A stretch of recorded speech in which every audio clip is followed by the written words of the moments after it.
pembelajaran dalam kelas yang melandasi penerapan metode ilmiah. Metode ilmiah merupakan teknik merumuskan pertanyaan dan menjawabnya melalui kegiatan observasi dan melaksanakan percobaan. Dalam penerapan metode ilmiah, terdapat aktivitas yang dapat diobservasi seperti mengamati, menanya, mengeksplorasi, dan mengasosiasi dan mengkomunikasikan. Jadi, pembelajaran dengan pendekatan saintifik adalah proses pembelajaran yang dirancang sedemikian rupa agar peserta didik secara aktif mengkonstruk konsep, hukum, atau prinsip melalui tahapan-tahapan mengamati atau untuk mengidentifikasi, menemukan masalah, merumuskan masalah, mengajukan, atau merumuskan hipotesis. Prinsip-prinsip pembelajaran dengan pendekatan saintifik. Yang pertama, pembelajaran berpusat pada siswa. Yang kedua, pembelajaran membentuk student self-concept. Yang ketiga, pembelajaran terhindar dari verbalisme. Yang keempat, pembelajaran memberikan kesempatan pada siswa untuk mengasimilasi dan mengakomodasi konsep, hukum, dan prinsip. Pendekatan saintifik memiliki karakteristik sebagai berikut. Yang pertama, berpusat pada peserta didik. Yang kedua, melibatkan keterampilan proses sains dalam mengkonstruksi konsep, hukum, atau prinsip. Yang ketiga, melibatkan proses-proses kognitif yang potensial dalam merangsang perkembangan intelek, khususnya keterampilan berpikir tingkat tinggi peserta didik. Lalu yang keempat, dapat mengembangkan karakter peserta didik. Lalu selanjutnya, esensi pendekatan saintifik dalam pembelajaran. Pendekatan saintifik disebut juga sebagai pendekatan ilmiah.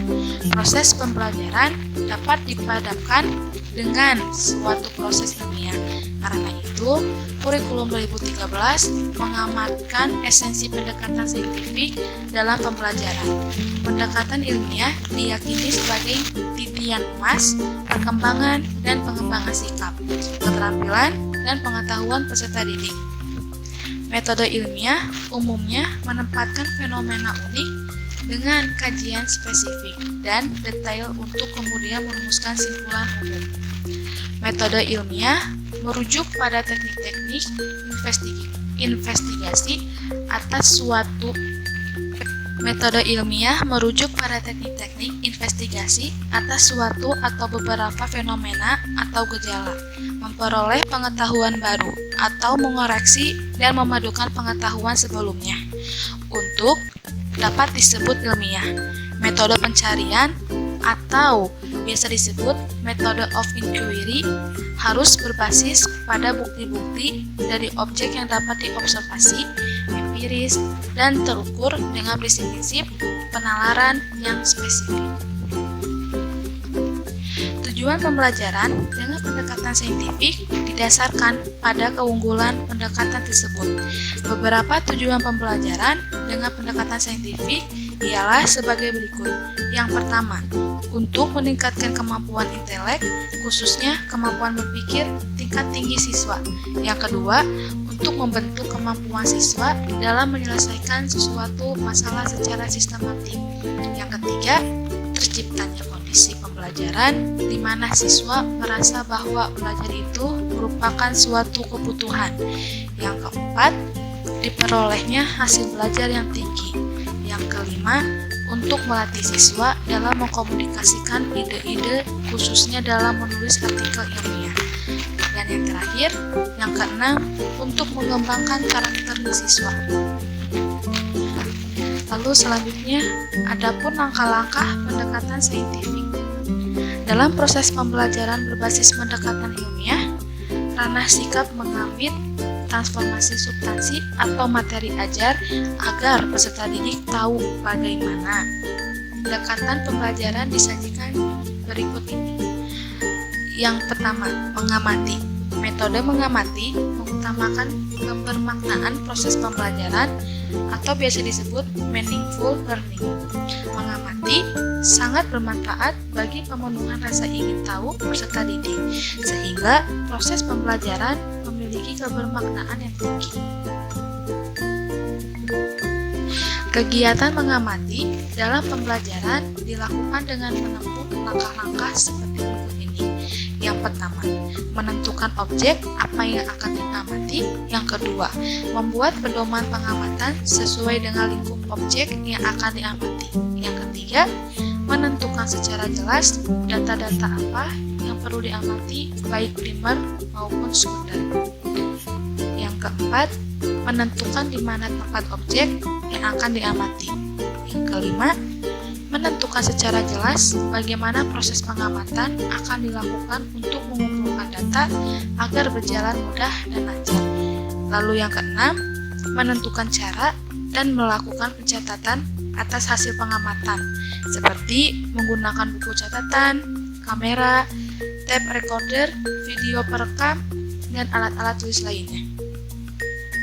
Lalu yang kedua, menanya. Fungsi bertanya. Yang pertama, membangkitkan rasa ingin tahu, minat, dan perhatian peserta didik tentang suatu tema atau topik pembelajaran. Yang kedua, mendorong dan menginspirasi peserta didik untuk aktif belajar, serta mengembangkan pertanyaan dari dan untuk dirinya sendiri. Yang ketiga, mendiagnosis kesulitan belajar peserta didik sekaligus menyampaikan ancaman untuk mencari solusinya. Yang keempat, menstruktur tugas-tugas dan memberikan kesempatan kepada peserta didik untuk menunjukkan sikap, keterampilan, dan pemahamannya atas substansi pembelajaran yang diberikan. Lalu selanjutnya, mengekspresimen atau mencoba. Kegiatan ini merupakan tindak lanjut dari proses menanya untuk memperoleh hasil belajar yang atau otentik. Peserta didik harus mencari tahu apa yang sedang dipelajari atau melakukan percobaan, terutama untuk materi atau substansi yang sesuai pada mata pelajaran pendidikan. Aplikasi metode eksperimen atau mencoba dimaksudkan untuk mengembangkan berbagai ranah tujuan belajar, yaitu sikap, keterampilan, dan pengetahuan. Lalu selanjutnya, ada megasosiasi atau menalar. Kegiatan megasosiasi atau menalar dalam kegiatan pembelajaran sebagaimana disampaikan dalam Kemendikbud nomor 81A tahun 2013 adalah memproses informasi yang sudah dikumpulkan, baik terbatas dari hasil kegiatan mengumpulkan atau eksperimen maupun hasil dari kegiatan mengamati mengumpulkan informasi.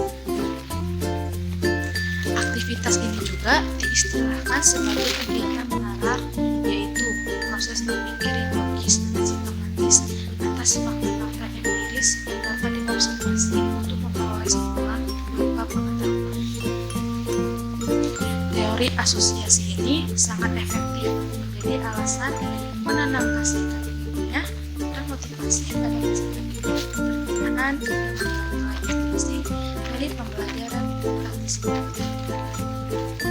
Dengan cara ini, peserta didik akan melakukan peniruan terhadap apa yang nyata diobservasinya dari kinerja guru dan temannya di kelas. Lalu selanjutnya, mengkomunikasi.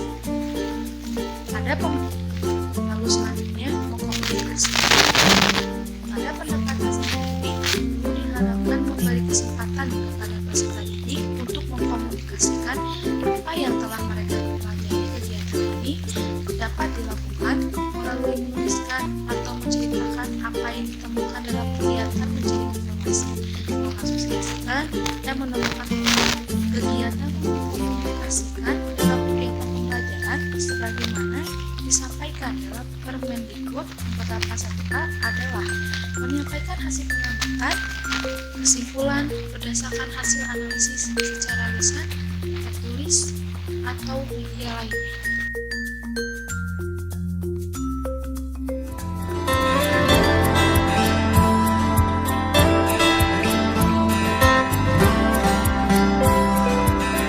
Kegiatan menanya. Menanya merupakan kegiatan pembelajaran yang dilakukan dengan cara mengajukan pertanyaan tentang informasi yang tidak dipahami dari apa yang diamati, atau pertanyaan untuk mendapatkan informasi tambahan tentang apa yang telah diamati. Adapun kompetensi yang dikembangkan adalah mengembangkan kreativitas, rasa ingin tahu, kemampuan merumuskan pertanyaan untuk membentuk pikiran kritis yang perlu untuk hidup cerdas dan belajar sepanjang hayat.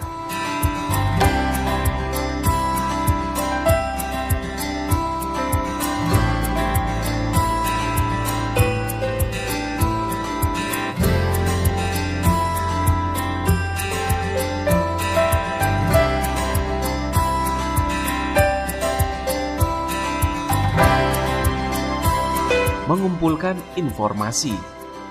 Mengumpulkan informasi atau eksperimen merupakan kegiatan pembelajaran yang berupa eksperimen, membaca sumber lain selain buku teks, mengamati objek atau kejadian dan aktivitas, serta wawancara dengan narasumber.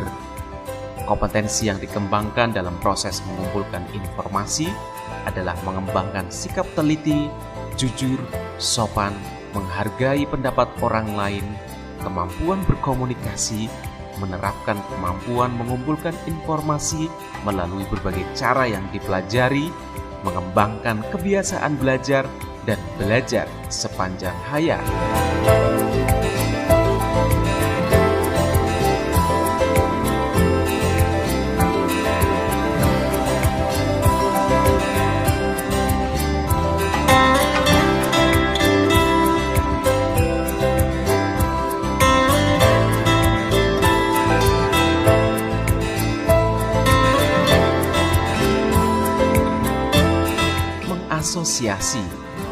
Mengasosiasi atau mengolah informasi merupakan kegiatan pembelajaran yang berupa pengolahan informasi yang sudah dikumpulkan, baik terbatas dari hasil kegiatan mengumpulkan atau eksperimen, maupun hasil dari kegiatan mengamati dan kegiatan mengumpulkan informasi. Kompetensi yang dikembangkan dalam proses mengasosiasi adalah mengembangkan sikap jujur, teliti, disiplin, taat aturan, kerja keras, kemampuan menerapkan prosedur, dan kemampuan berpikir induktif serta deduktif dalam menyimpulkan.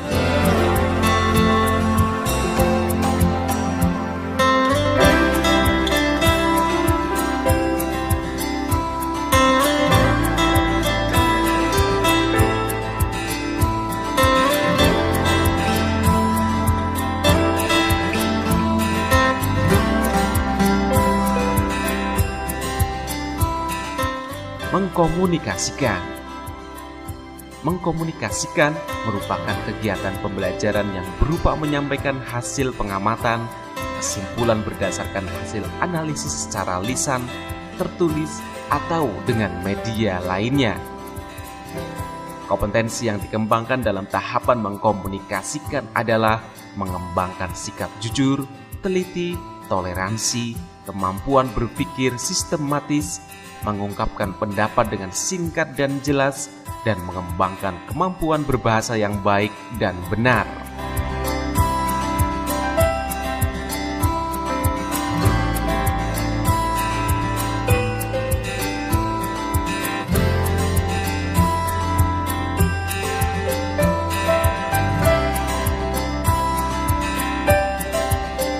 Di sini saya akan bercerita berjudul Boy and Apple Tree. Siapa yang tahu artinya?